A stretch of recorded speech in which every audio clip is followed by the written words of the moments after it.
জান্নাতুল সুমাইয়া হিমি বাংলাদেশের জনপ্রিয় টেলিভিশন অভিনেত্রী, যিনি তার মিষ্টি হাসি আর প্রাণবন্ত অভিনয়ের জন্য অল্প সময়েই লাখো দর্শকের ভালোবাসা পেয়েছেন। তিনি 1993 সালের 4ই ডিসেম্বর ঢাকায় জন্মগ্রহণ করেন।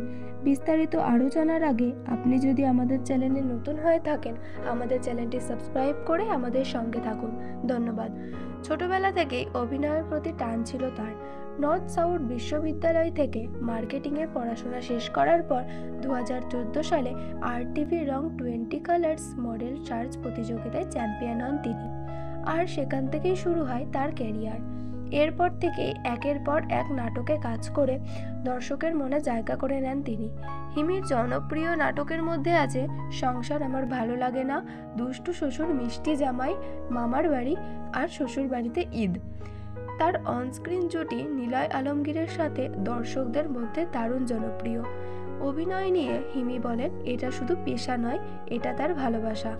তিনি ভবিষ্যতে আরও ভিন্নধর্মী চরিত্রে কাজ করতে চান। আপনারা কি জান্নাতুল সুমাইয়া হিমির অভিনয় পছন্দ করেন? কমেন্টে জানাবেন। ধন্যবাদ।